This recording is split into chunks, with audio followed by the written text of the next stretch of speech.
Bien, bonjour à tous, heureux d'être parmi vous. Aujourd'hui, nous sommes en nombre plus confidentiel, on va dire. C'est peut-être dû au fait que les deux rencontres se sont rapprochées. Il y a 3 semaines, nous étions déjà ici. Et donc, sans doute, hein, c'est une habitude. Est-ce qu'il y a des personnes qui viennent ici pour la première fois? C'est juste pour avoir... Merci. Voilà, merci. Nous avons commencé à nous rencontrer il y a 1 an de cela. Si ma mémoire est bonne, je pense que c'était déjà le 24 septembre 2017. C'était en septembre 2017, c'est sûr. La date, voilà. Et notre objectif, c'était d'étudier le sanctuaire de façon détaillée. Pourquoi le sanctuaire? C'est parce que les textes bibliques, par exemple, lorsque Dieu dit « les voies de l'Éternel sont dans son sanctuaire », nous nous sommes posé la question « mais pourquoi ?» Et donc, on s'est rendu compte au travers des études que le sanctuaire, dans l'enseignement de la Bible, est à la base. Vous avez 2 thèmes. L'alliance, parce que Dieu ne fait jamais rien sans alliance. Les différentes alliances que nous avons dans les Saintes Écritures, l'alliance que Dieu va faire avec Abraham, avec Adam et Ève, ensuite l'alliance que Dieu va faire avec Noé, et l'alliance, etc., et l'alliance que Dieu va faire avec son peuple. Et c'est dans le cadre de cette alliance que Dieu va donner le sanctuaire à son peuple. On se suit? Il faut un cadre, et Dieu fait les choses toujours dans un cadre. Alliance. Vous serez mon peuple, et je serai votre Dieu. Et donc, à partir de là, Dieu va donner le sanctuaire à son peuple, parce qu'il veut expliquer à son peuple le cheminement du salut. Comment l'être humain, à la suite de son péché, a été perdu, mais comment il peut retrouver le salut. Et Dieu va le donner de façon détaillée, de manière à ce que même un enfant peut s'y retrouver. Et c'est pour cela que nous disons que le sanctuaire est l'évangile ou le plan de la rédemption en maquette. Et il est donc crucial à chaque fois de redessiner l'ensemble du sanctuaire. Je le refais, on dit que l'art de l'éducation, c'est la répétition. Voici le parvis, la clôture du parvis. Ceux qui sont habitués, même maintenant, je pense que, des yeux fermés, vous êtes en mesure de le faire. Voici la clôture, ici la porte. Nous avons un premier ustensile qui est l'autel des holocaustes. Ensuite, nous avons ici une cuve qu'on appelle la cuve d'airain. Et vous avez ensuite le tabernacle à proprement parler avec ces 2 parties, le lieu saint, le lieu saint ici et le lieu très saint ici. Ce que nous avons remarqué jusqu'à présent, nous avons eu l'occasion déjà d'étudier pourquoi la clôture. Nous avons eu l'occasion d'étudier la porte. Nous avons eu l'occasion de passer pas mal de temps sur l'autel des holocaustes, sur la cuve d'airain. Toute cette partie, la matière que Dieu va demander et qui va être visible à peu près partout, ça sera l'airain. Nous avons eu l'occasion, pour ceux qui sont intéressés, vous pouvez avoir à nouveau accès à ces études pour comprendre. Maintenant, au début de cette année, nous avons commencé à rentrer ici dans ce qu'on appelle vraiment la tente d'assignation ou le tabernacle à proprement parler. Et là, la dernière rencontre nous a montré que toutes les matières qui sont visibles ici seront de l'or. Ici, c'est de l'airain, ici, c'est de l'or. Il y a une signification à cela. Aujourd'hui, ce que je vous propose, c'est que nous allons nous arrêter sur, ce qui se passe dans un premier temps à ce niveau. Dans le lieu saint, il y a 3 ustensiles. Ici, vous avez ce que nous allons étudier aujourd'hui, la table des pains de proposition. Ensuite, vous avez ici l'autel des parfums et ici, vous avez le chandelier. Vous verrez ensemble, par la grâce de Dieu, nous aurons l'occasion de découvrir, de prendre notre temps pour mesurer ce qui se passe et comprendre pourquoi est-ce que Dieu va vouloir mettre ces choses à l'élément. Il nous faut comprendre une chose. Il faut commencer par le sanctuaire, ensuite étudier Daniel et finir avec l'Apocalypse. Quelqu'un qui n'a pas les bases, les éléments du sanctuaire ne comprendra jamais le livre ni de Daniel et encore moins celui de l'Apocalypse. C'est totalement impossible. Les détails que nous avons dans le sanctuaire, dans le livre de Daniel et plus encore dans le livre de l'Apocalypse sont tous issus du sanctuaire. Et d'ailleurs, tout le vocabulaire que nous utilisons, sanctification, pardon, rédemption, sanctification, etc., sont tous des vocabulaires qui sont à l'origine du sanctuaire.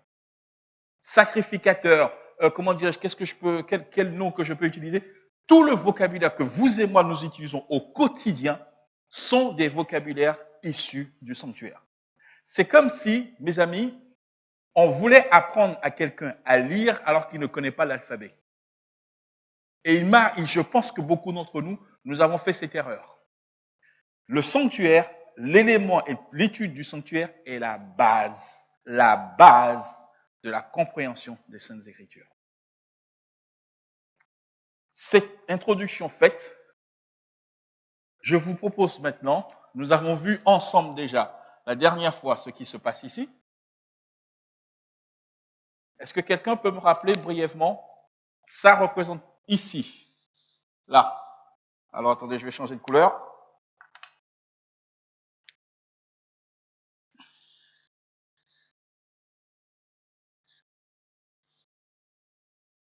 Que représente cette partie? Je sais, oui, pendant 3 semaines, on a dormi, etc., etc. Juste un mot. Que représente cette partie? La tente d'assignation, oui. Elle était faite comment? Au-dessus, nous avons des tapis. D'accord. Mais moi, ce que je vous demande, c'est ce qui se passe ici. Au-dessus, je ne peux pas dessiner en 2D. D'accord? Mais là, c'était quoi? Des planches. Il y en avait combien? 24 à 2 reprises. D'accord? Au total, il y en avait 48. Et que représentait cela?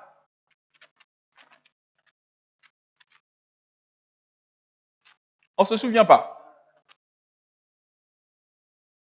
Bon, c'est l'occasion de réviser. Je ne pourrais pas revenir si vous permettez. D'accord? Bon. Tabernacle. Les planches représentaient quoi? Les rachetés, merci. Mais quoi? Soyons plus précis. Les prémices, soyons plus précis. Oh. Oh. À ce point-là? Comment? Ceux qui jugent. Attention, mes amis. On l'avait dit. Les 24 planches. Vous avez 24 classes de sacrificateurs. D'accord? Et dans le parvis céleste, devant le trône de Dieu, il y a quoi? 24 vieillards. Ou 24 anciens. Vous vous rappelez ou pas maintenant? Parfait. Oh, donc, ce sont des sacrificateurs. D'accord? Dieu va vouloir faire en sorte que, et d'ailleurs, le livre de l'Apocalypse, chapitre 1er, si ma mémoire est bonne, verset 8, nous dit, il a fait de nous un royaume de sacrificateurs. Apocalypse 1er, 1 à 4, 1 ou 4, quelque chose de ce genre. 6, voilà. En tous les cas, c'est le premier chapitre. OK? Donc, il a fait de nous un royaume de sacrificateurs. Dieu nous a représentés dans le sanctuaire et ce que la classe des 24 sacrificateurs font, c'est l'équivalent de ce que font les 24 anciens, les 24 représentants. Et ce sont des rachetés. Ce sont des hommes et des femmes des femmes qui viennent d'ici. On se suit? Oui ou non? Merci. Aujourd'hui, je vous propose ensemble de lire et d'avancer dans notre compréhension. Nous parlerons de la table des pains de proposition aujourd'hui. Alors, gardons nos bonnes habitudes, si vous voulez bien. Je vais vous inviter à ouvrir vos Bibles dans Exode chapitre 25 à partir du verset 23. Si nous affichons cela à l'écran, c'est pour que nos amis internautes puissent suivre. Exode chapitre 25, du verset 23 à 30. Voilà ce qui est écrit. Tu feras une table de bois d'acacia. Sa longueur sera d'une coudée. Sa longueur, sera de 2 coudées. Sa largeur d'une coudée et sa hauteur d'une demi-coudée. Tu la couvriras d'or pur et tu y feras une bordure d'or tout autour. Tu y feras alentour une bordure de 4 doigts sur lequel tu mettras une bordure d'or tout autour. Tu feras pour la table 4 anneaux d'or et tu mettras les anneaux aux 4 coins qui seront près du rebord et recevront les barres pour la table. Tu feras les barres de bois d'acacia. Tu les couvriras d'or et elles serviront à porter la table. Tu feras ses plats, ses coupes, ses calices et ses tasses pour porter la table. Tu feras les barres de bois d'acacia et tu les couvriras d'or et ils serviront à la porter. Tu feras ces plats. Oh là là, je pense que je me suis répété, non? Tu mettras sur la table des pains de proposition continuellement devant ma face. Maintenant, Lévitique chapitre 24, versets 5 à 9. Je lis. Tu prendras de la fleur de farine et tu en feras 12 gâteaux. Chaque gâteau sera de 2 dixièmes. Tu les placeras en 2 piles, 6 par pile, sur la table d'or pure devant l'Éternel. Tu mettras de l'encens sur chaque pile. Il sera sur le pain de souvenir comme une offrande consumée par le feu devant l'Éternel.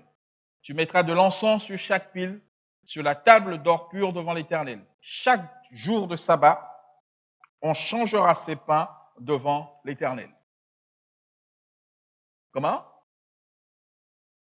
Je n'ai pas entendu.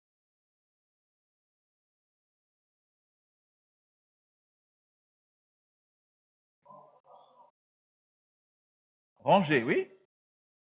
Qu'est-ce que j'ai mis? Chaque sabbat, on changera ses pains devant l'Éternel.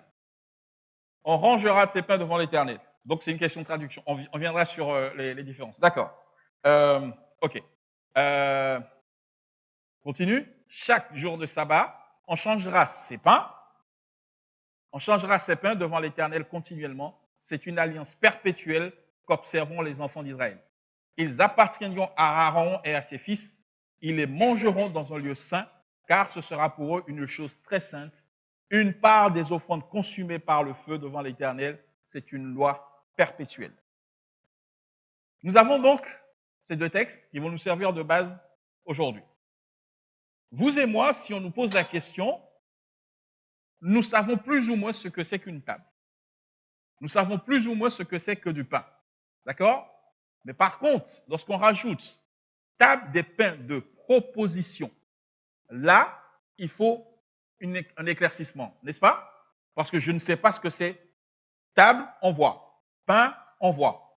Mais pain de proposition, c'est déjà plus délicat à comprendre. Est-ce que nous nous suivons? Parfait.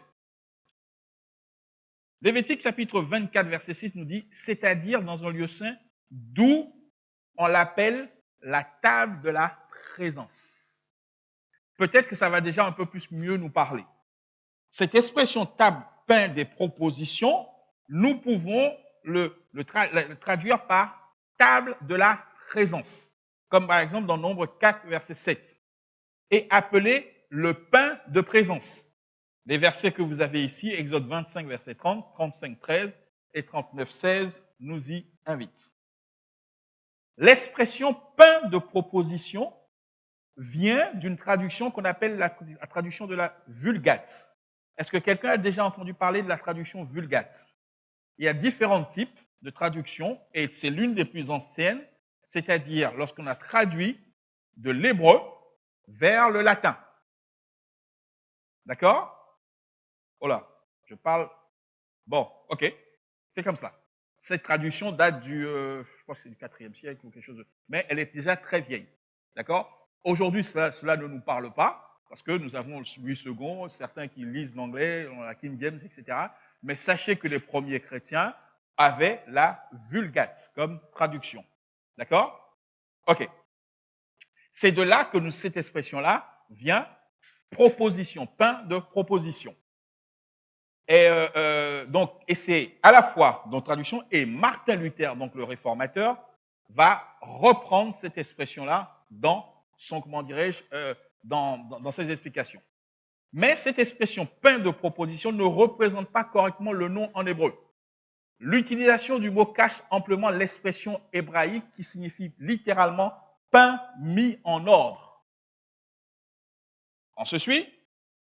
Pain mis en ordre. Rangé en ordre, les ensembles de pain ou encore la table mis en ordre. Quand nous disons pain de proposition, nous pouvons dire, et d'ailleurs, cette citation va le dire, dans le culte israélite, on appelait pain de proposition, c'est-à-dire de présentation, c'est-à-dire pain présenté. Ce que les prêtres de service déposait chaque sabbat sur la table d'or du sanctuaire où il restait exposé jusqu'au sabbat suivant. Il y en avait 12 de volume plus qu'ordinaire puisque chacun exigeait environ 8 litres de farine pour pouvoir les fabriquer, chaque pain. Et que seuls les prêtres avaient le droit donc de manger. Alors, table maintenant de pain de proposition signifie littéralement les pains de présence qui étaient mis en ordre devant l'Éternel. Est-ce que cette expression maintenant nous paraît un peu plus claire? D'accord? C'est les pains de présence. C'est normal, mes amis? C'était où? C'était ici. Le trône de Dieu est ici. Donc, les Israélites vont, les sacrificateurs vont donc présenter ces pains devant Dieu. Mais lorsqu'ils vont les présenter, vous ne venez pas jeter des pains. On se comprend. Oui ou non? Il fallait que ça soit rangé et bien ordonné. Pain de proposition égale pain mis en ordre devant l'Éternel. Maintenant, il nous faut continuer. Voici un passage qui, lisons. Nombre chapitre 4, versets 7 à 10. Ils étendront, alors le contexte de Nombre, c'est lorsque il fallait déménager. Nous sommes dans le désert. Le tabernacle était mis lorsque la Shekinah, comment dirais-je, s'arrêtait. Les Israélites savaient qu'ils devaient camper en ce lieu-là. On se suit? D'accord? Donc, lorsque la Shekinah se levait, il était temps de plier bagages pour la prochaine destination.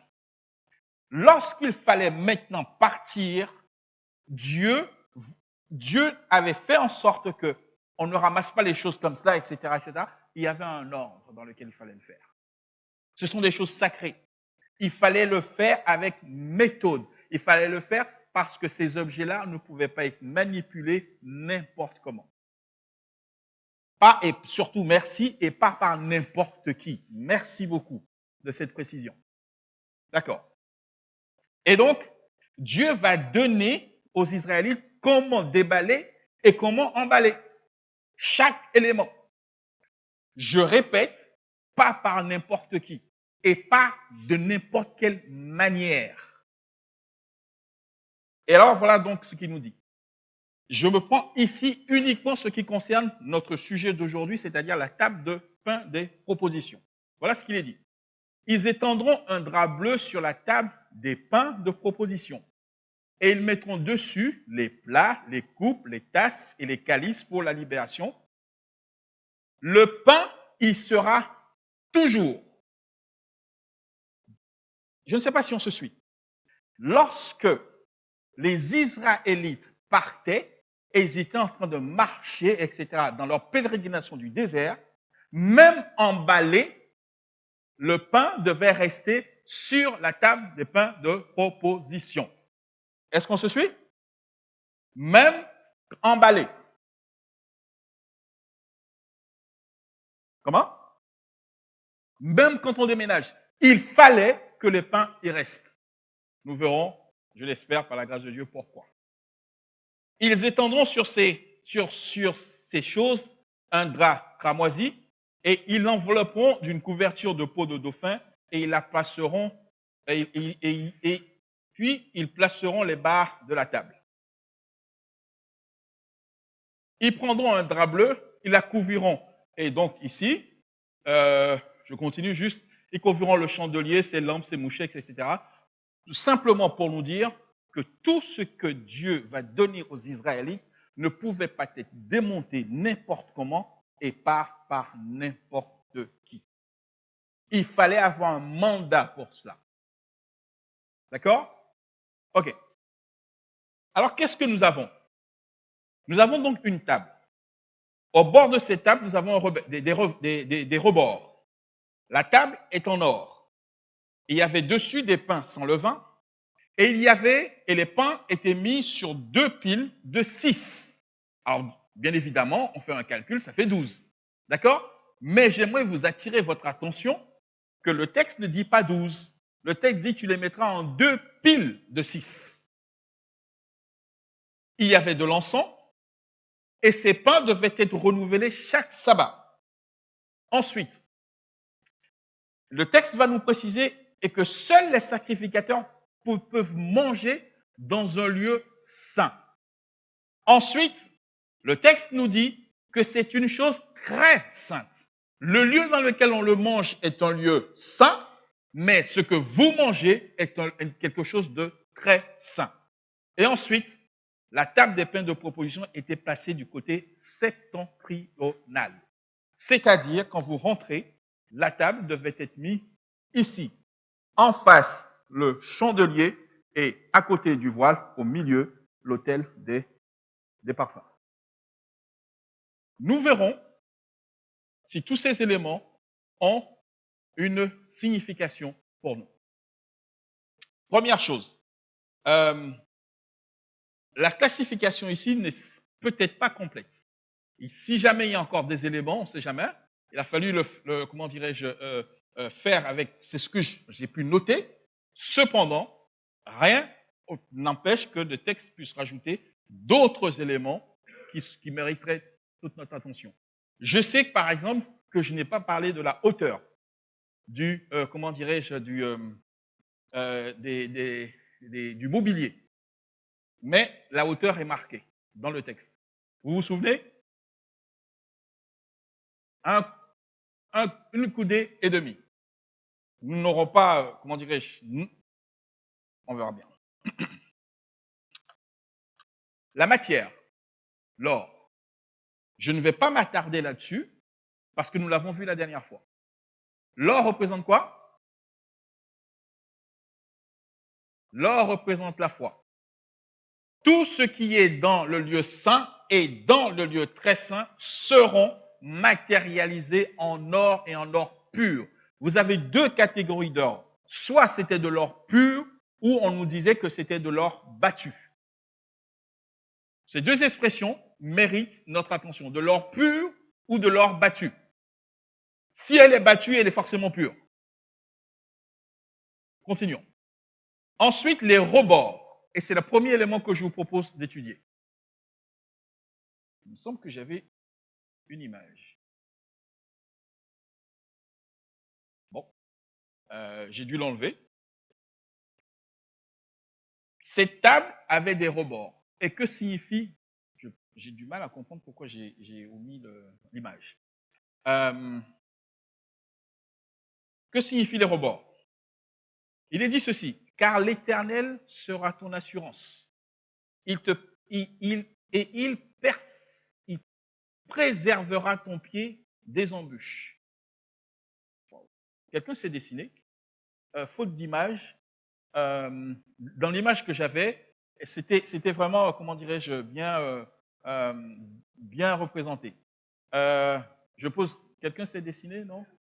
Quelqu'un veut se lancer? Qui? Josué. Michael, merci.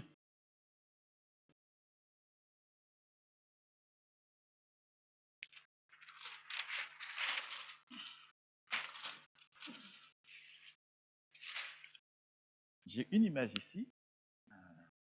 Alors, juste ce que je veux, c'est une table avec des rebords, qu'on puisse voir les rebords.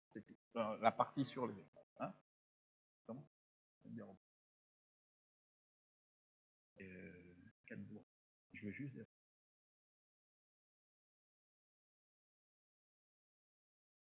Voilà. Détail. La signification des rebords, premièrement, il nous faut dire que le pain n'est pas déposé sur la table, mais est déposé sur l'or qu'il y a sur la table.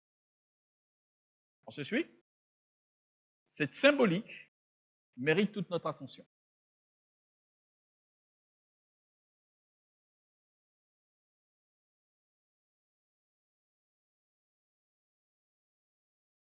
Ok.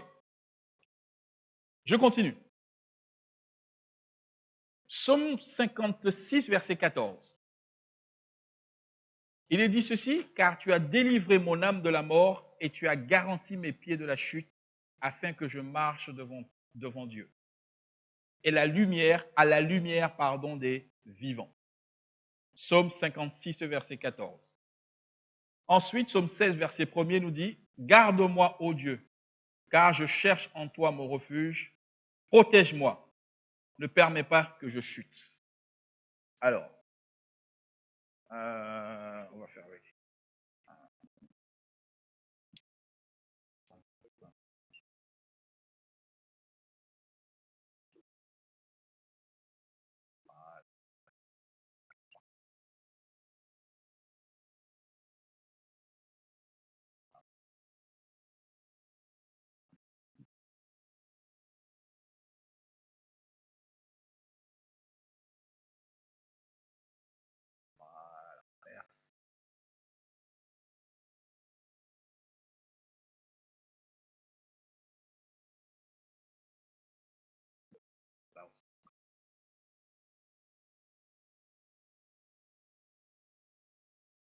Merci. On a besoin des compétences de tout un chacun. Dieu soit loué. C'est ici que les Israélites, que les sacrificateurs devaient déposer les 2 tables de pierre, les 2 rangées de pain. Et Dieu va volontairement demander à ce que sur la table des pains de proposition, l'on mette des rebords. Or, vous voyez bien qu'il y a bien un endroit, voici les pains, et il y a donc quelque chose des 4 côtés qui s'élève. Le Seigneur a voulu nous mettre et nous expliquer que ces rebords, la signification de ces rebords, pour nous donner l'assurance de quelque chose qui va être fait. C'est un endroit qui a été protégé. Est-ce que nous nous suivons? Oui ou non? Et j'aimerais vous dire que c'est fait en or, parce que tout est en or. D'accord? Et maintenant, au travers de ce que Michael vient de nous dessiner, je vais relire ces textes. Car l'Éternel sera ton assurance. Il préservera ton pied des embûches. Et encore, tu as délivré mon âme de la mort et tu as garanti mes pieds de la chute afin que je marche devant Dieu à la lumière des vivants. Garde-moi, ô Dieu, car je cherche en toi mon refuge. Protège-moi. La notion de rebord, c'est la notion de la protection parce que Dieu veut protéger. Nous verrons ce que signifient ces pains un peu plus loin. ne permet pas donc que je chute. Cette table représente vraiment notre relation quotidienne avec Dieu, notre nourriture de la parole de Dieu qui est Jésus-Christ. Notre recherche de cette parole est le renouvellement de notre expérience avec Jésus-Christ dans notre étude de la parole de Dieu et dans notre connaissance de Jésus-Christ. Il nous faut ensemble, c'est peut-être, alors vérifions cela. Que signifie le pain? D'accord? On se suit? J'ai juste omis de vous... je me suis retrouvé sans, sans Internet cette semaine, en fait depuis quelques jours, et il y a des références que je n'ai pas eu le temps de mettre sur la slide, parce que ça devenait pénible de tout écrire à la main. Combien de tables y a-t-il dans le sanctuaire? C'est une question. Une seule? Allez-y, allons-y. Il y a combien? Pourquoi deux? Pourquoi un? Il y a deux, mais c'est en pile ou face, et puis deux, ou bien y a-t-il des éléments? D'accord. Moi, je parlais du mot table. Ouais. Non, il n'y a pas de chandelier. Comment?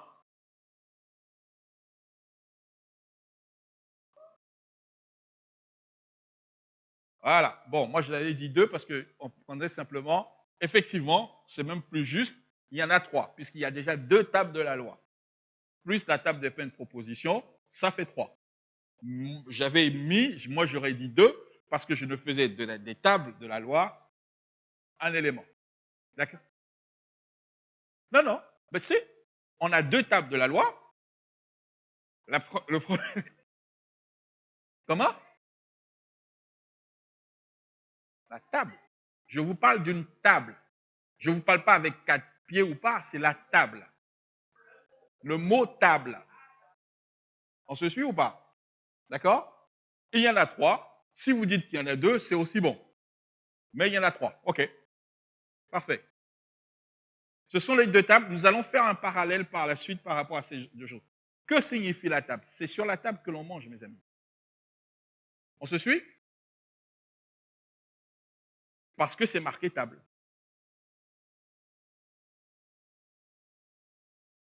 Peu importe. Bien sûr que ce n'est pas pareil, mais c'est une table. Est-ce que vous me suivez ou pas? C'est une table. Non? D'accord. OK. Alors, je continue.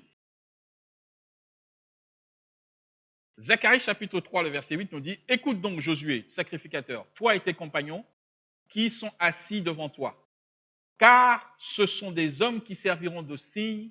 Voici, je ferai venir mon serviteur, le germe. » Zacharie chapitre 6, verset 12, « Et tu lui diras, ainsi parle l'Éternel des armées, voici un homme dont le nom est Germe, germera dans son lieu et habitera le temple de l'Éternel. » Ces deux passages nous montrent que la farine avec laquelle on faisait le pain était quoi? Était quoi? C'était du germe. C'était de la farine de froment, mais appelée également germe. Et les germes ici signifient qui? Le Messie, Jésus-Christ. Sommes-nous d'accord? Je relis. Et tu lui diras, ainsi parle l'Éternel des armées, voici un homme dont le nom est comment? Germe, germera dans son lieu et habitera le temple de l'Éternel. Si ces passages-là ne nous suffisent pas, je continue. Les pains devaient être faits sans levain. Sommes-nous d'accord? Que représente le levain? 1 Corinthiens 5, versets 6 à 8 nous dit ceci. C'est bien à tort que vous vous glorifiez. Ne savez-vous pas qu'un peu de levain fait lever toute la pâte? Faites donc disparaître le vieux levain afin que vous soyez une pâte nouvelle puisque vous êtes sans levain car Christ notre Pâque a été immolée. Célébrons donc la fête non avec du vieux levain, non avec le levain de malice et de méchanceté, mais avec les pains sans levain de la pureté et de la vérité. Les pains qui sont rangés ici vont avoir plusieurs significations. Premièrement, elles signifient le Christ, mais pas seulement. Et si elles signifient le Christ, il est évident que le Christ, nous ne pouvons pas représenter le Christ comme avec du levain, c'est-à-dire avec le péché ou avec la malice. Ça va de soi.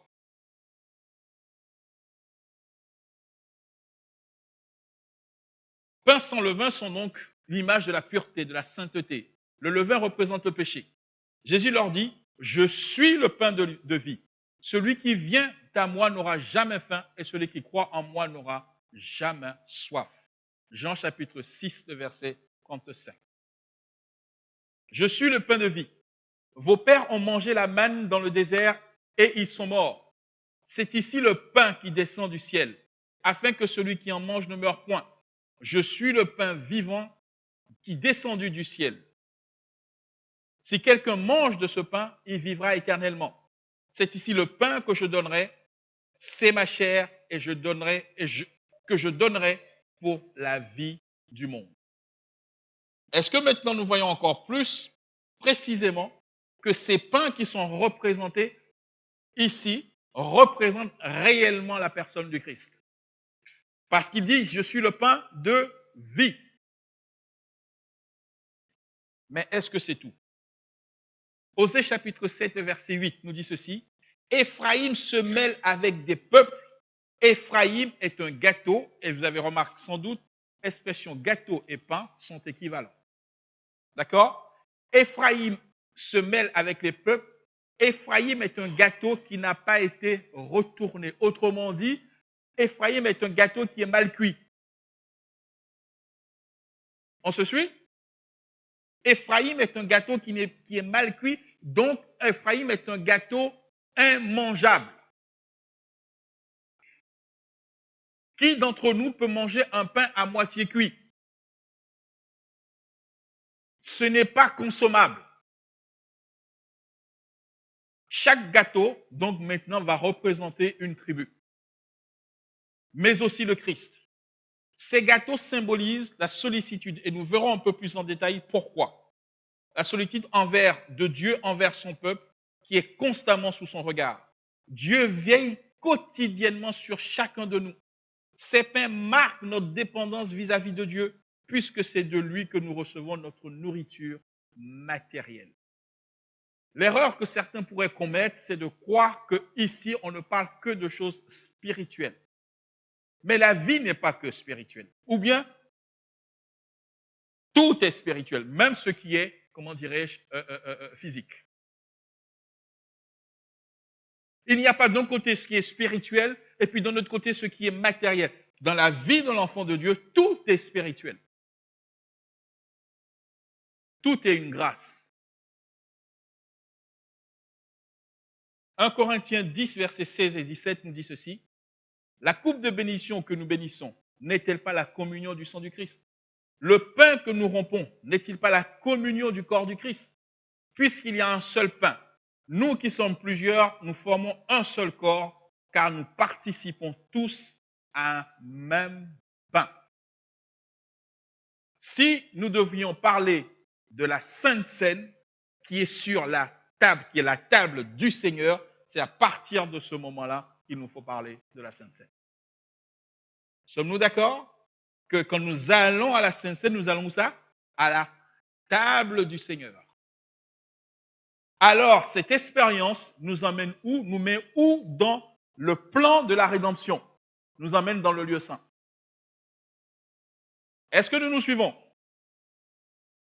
Alors, on avait dit dès le début, si on remet toutes nos croyances dans la structure du sanctuaire, nous résolvons tous les problèmes de théologie qui s'y posent. Peut-on manger quelque chose qui est ici sans avoir au préalable passé par ces étapes-là? Alors, vous avez résolu le problème. Quelqu'un qui n'est pas baptisé peut-il prendre la Sainte Seine? Le problème, il est résolu. c'est résolu. C'est fini. On a mis tout, tout est carré. Oui?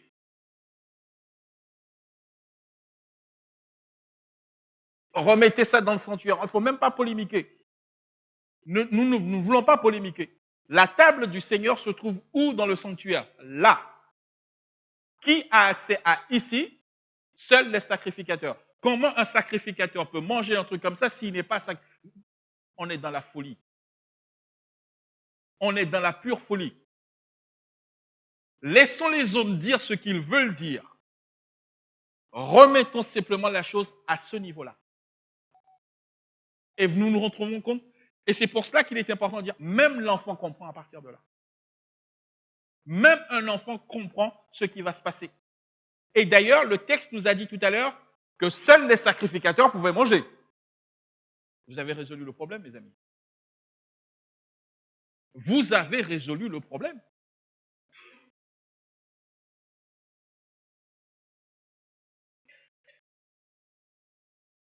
Un problème se pose, mettez le problème dans le sanctuaire.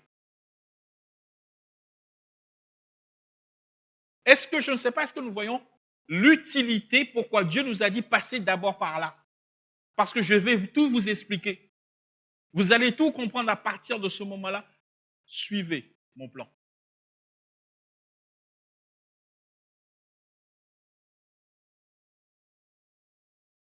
Une petite parenthèse. Ce que nous appelons la Sainte Seine ouverte n'est pas la Sainte Seine de non-croyants. Je ferme la parenthèse. L'expression dans l'Église adventiste Sainte Seine ouverte n'est pas ce qui vient d'être dit. Je ne pourrais pas prendre plus de temps pour expliquer cela.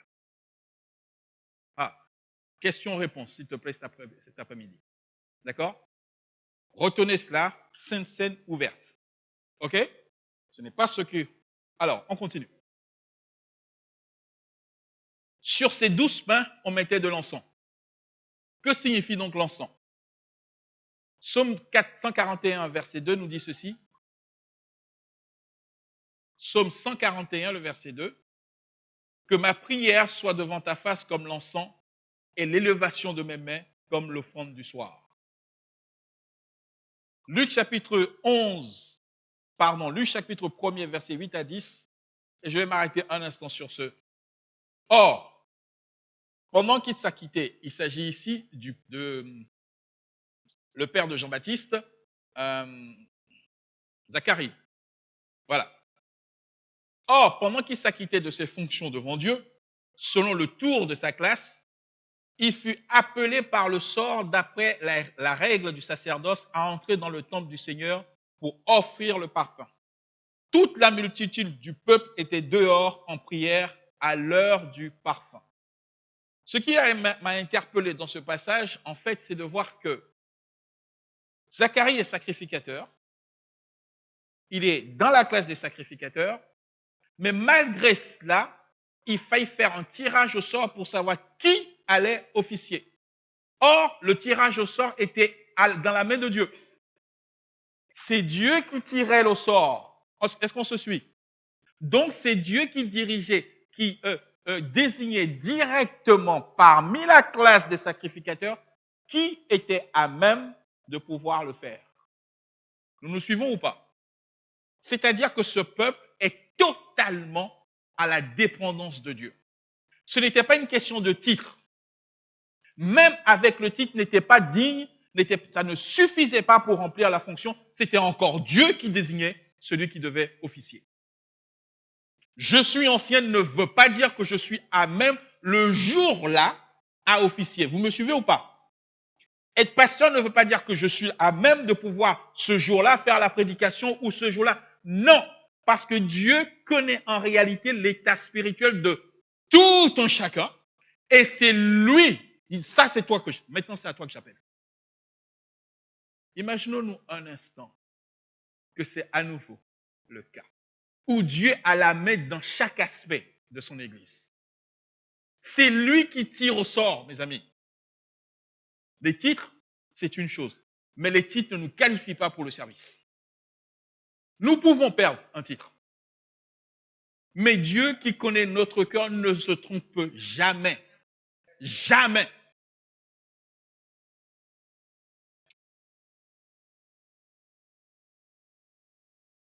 Alors, lisons.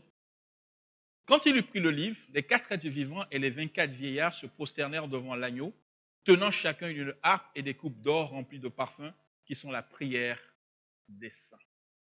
L'encens qui est mis sur ce pain va symboliser réellement la notion de la prière. C'est pour que la présentation des pains puisse être agréable à Dieu que l'on mettait l'encens sur les 2 piles de pain.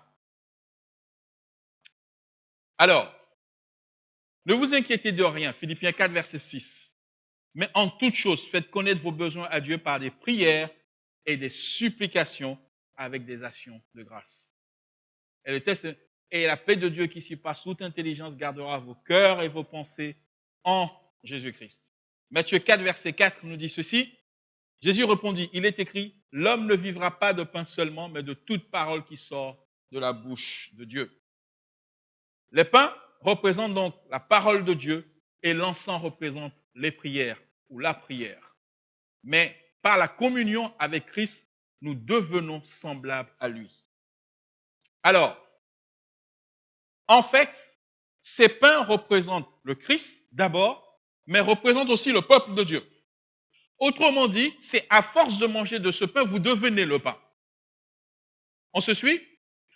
Ne sommes-nous pas ce que nous mangeons en réalité? Ne sommes-nous pas ce que nous mangeons? Et voilà ce qui va être dit. Vous êtes manifestement une lettre de Christ écrite par notre ministère, non avec de l'encre, mais avec l'esprit du Dieu vivant, non sur des tables de pierre, mais sur des tables de chair, sur les cœurs. Verset 18, il est dit ceci. Nous tous qui le visage découvert contemplons comme dans un miroir la gloire du Seigneur, nous sommes transformés en la même image de gloire en gloire, comme par le Seigneur l'Esprit. Ces pains représentent le Christ, mais ces pains représentent aussi chacun d'entre nous. On finit par lui ressembler. Puisque tu manges, tu deviendras ce que tu manges. Si nous mangeons Christ, nous finirons par être alimentés, énergisés par la personne du Christ et nous finissons par être semblables à lui. Et j'ai presque envie de dire, les autres vont finir par avoir envie de goûter à ce pain. Maintenant, je suis sur cette diapo. Nous avons remarqué que les piles étaient par 6. D'accord? 6 plus 6, ça fait 12. Et les chiffres 12, nous avons les 12 tribus. OK. Mais l'expression, c'est que Dieu va dire, il faut que ça soit par pile de 6. 2 piles de 6. Voici ce qu'il est dit. Genèse chapitre 1er, verset 31, pardon. Dieu vit que tout ce qu'il avait fait, et voici, cela était très bon. Ainsi, il y eut un soir et il y eut un matin, ce fut le 6e jour. C'est le 6e jour que tout est très bon. On ne compte pas le sabbat. Continuons. Et d'ailleurs, Deutéronome 5, verset 13, tu travailleras 6 jours, tu feras tout ton ouvrage. Le 7e, il est à part. Je continue.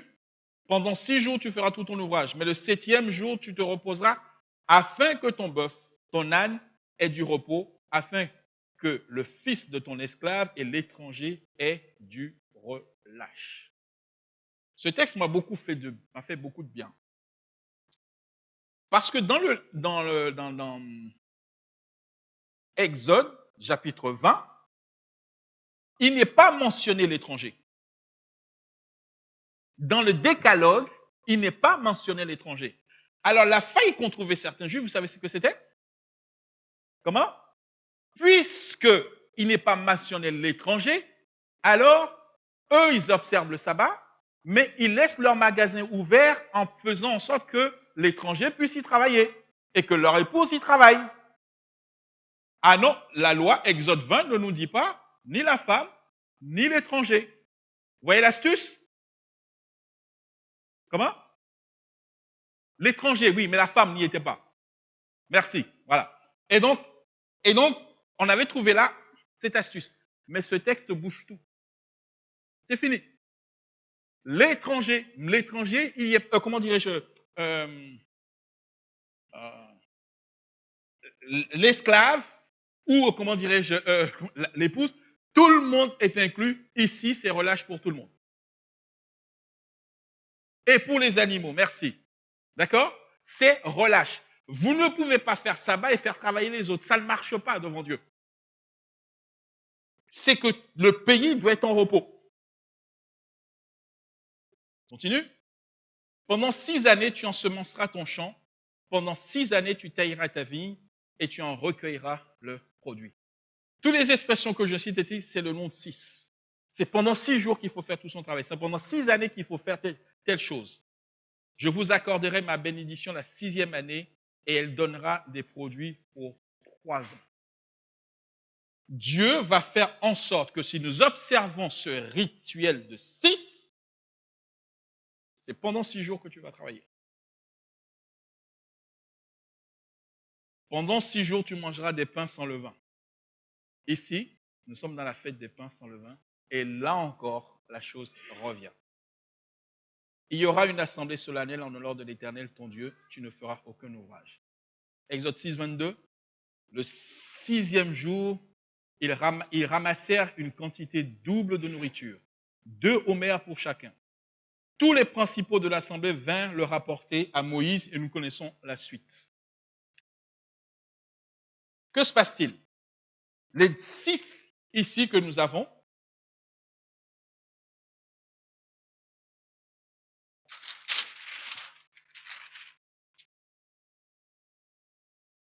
imaginez-vous qu'il y en a 6. Voilà, ça suffit. D'accord? On peut très bien aussi imaginer que chaque pain va représenter un jour de la semaine. Et la manne que les Israélites avaient dans le désert, vous êtes d'accord avec moi qu'il n'y a pas de blé? Que c'était la manne qui tombait dans le désert. D'accord? Eh bien, le pain était ici, c'était de la manne, mes amis. Dieu voulait montrer par là que, en fait, ce que vous mangez au quotidien, pas simplement la nourriture spirituelle, mais ce que vous mangez au quotidien, apportez-le-moi devant ma face parce que c'est de moi que vous obtenez toutes ces choses.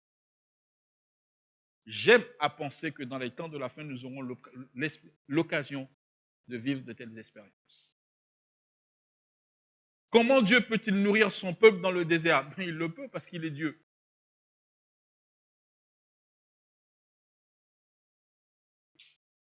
Je vais terminer. Je voudrais maintenant passer à l'autre aspect. C'est que nous avons vu que cette table est cette fois-ci du côté septentrional. Vous vous souvenez de cela? De ce détail? Ok. Que représente le septentrion dans la symbolique des Saintes Écritures? Il nous faudrait, et ce serait beaucoup plus intéressant pour une prochaine, que nous fassions en fait la notion des points cardinaux dans les Saintes Écritures. Aujourd'hui, je vais simplement m'arrêter sur la notion de septentrional. Dieu précise, et d'ailleurs, quand Dieu précise quelque chose, c'est qu'il y a une idée derrière la tête. Il égorgera du côté septentrional de l'autel devant l'Éternel et les sacrificateurs fils d'Aaron en répandront le sang sur l'autel tout autour. Vous ne voyez pas où est-ce que je veux en venir, c'est parce que j'ai déjà lu en fait l'intégralité des textes et je vous demande de retenir. D'accord? Parce que tout d'un coup, tout risque de se mettre à la fin en ordre. Retenez le fait que les sacrificateurs devaient égorger l'animal du côté septentrional. Ok. Job 37, verset 22. Le septentrion le rend éclatant comme l'or. Oh, que ta majesté, que la majesté de Dieu est redoutable. Au septentrion, la majesté de Dieu est redoutable. Seigneur, belle est la colline, joie de toute la terre, la montagne de Sion, Le côté septentrional c'est la ville du grand roi. Parce que vous voyez les éléments qui s'accumulent au fur et à mesure. Le sacrificateur devait égorger l'animal du côté septentrional. La gloire de Dieu, comment dirais-je, non, qu'est-ce que j'ai dit là déjà? Ici, c'est de là le septentrion éclatant, le rang éclatant, et que sa majesté est redoutable de ce côté-là. Je regardais, et ça, ce texte, et je regardais, et voici, il vint du septentrion un vent impétueux, une grosse nuée et une gerbe de feu qui répandait de tous côtés une lumière éclatante, au centre de laquelle brillait comme de l'air impoli, sortant du milieu du feu. Lorsque Dieu vient à la rencontre des hommes, il vient toujours du côté septentrional. C'est des points cardinaux. Ce côté est réservé à Dieu, comme s'il y avait là un usage exclusif. Ah. Il me conduisit vers la porte du septentrion, devant la maison. Je regardais, et voici, la gloire de l'Éternel remplissait la maison de l'Éternel, et je tombais sur ma face. Quel intérêt? Ézéchiel 44, verset 4. Il étendit une forme de main et me saisit par les cheveux de la tête. L'Esprit m'enleva entre la terre et le ciel et me transporta dans des visions nocturnes à Jérusalem, à l'entrée de la porte intérieure du côté du septentrion, où était l'idole de la jalousie qui excite la jalousie de l'Éternel. Il nous faut comprendre ce passage. Nous avons vu que la gloire de l'Éternel vient du côté du septentrion. D'accord? Que c'est du côté de septentrion que, comment dirais-je, il est redoutable. À chaque fois qu'on voit Dieu apparaître pour se manifester à son peuple, c'est de ce côté-là qu'il vient. On se suit? Et remarquez ce que Israël fait. Ils mettent leur idole où ça? Volontairement là. Parce que pour eux, ils veulent réellement dire à Dieu, on va substituer. Ils auraient pu créer une idole, c'était déjà une abomination, nous sommes d'accord, d'accord? Mais ils l'auraient mis dans le sud. Alors on dirait qu'il y a, comment dirais-je, comparaison. Je ne sais pas si vous me suivez. D'accord? Non, non, non. Ils le mettent là. Alors, comprenez l'ardeur de la colère, de la jalousie de Dieu. Est-ce qu'on se suit? Comprenez l'ardeur et la colère de la jalousie de Dieu. Je ne sais pas comment. On prend quelque chose, ils savent que ce côté-là lui est réservé. On change de Dieu. Enfin, du moins, s'il veut l'essayer. Et il me dit, fils de l'homme, lève les yeux du côté du septentrion. Je levai les yeux du côté du septentrion et voici cette idole de la jalousie était au septentrion, à la porte de l'autel, à l'entrée. Alors en fait, le côté du septentrion, c'est le côté de Dieu. Dieu nous dit, au travers de la table des pains de proposition, cette table, elle représente la communion que j'ai avec mon peuple. Elle représente le Christ, mais elle représente chacun d'entre nous. Je la mets de ce côté-là parce que c'est de vous, c'est de moi que vous tirez tout ce dont vous avez besoin pour vivre et être épanoui. Qu'est-ce qui va créer? Quelle folie qui va arriver aux Israélites pour qu'ils prennent cela pour mettre une idole à la place? Mes amis, l'idole peut-il produire du pain? Alors vous comprenez pourquoi Israël va mourir de faim. Est-ce que l'idole peut protéger? Alors nous comprenons tous les malheurs que le peuple d'Israël va recevoir parce qu'ils ont changé la gloire de Dieu pour mettre une idole. Il me semble que nous devons ensemble comprendre qu'il est important de laisser la table des pains de proposition là où il est, parce que c'est de là que nous avons la nourriture spirituelle et la nourriture physique. Ésaïe 48, verset 18 nous dit ceci. Oh, si tu étais attentif à mes commandements, ton bien-être serait comme les sables les sables de la mer. Vous vous rendez compte? Je souhaite pour que chacun d'entre nous, merci, je souhaite que chacun d'entre nous, nous puissions véritablement prendre l'habitude de nous nourrir. Je ne sais pas si l'expression est déplacée, même de se gaver de la parole de Dieu.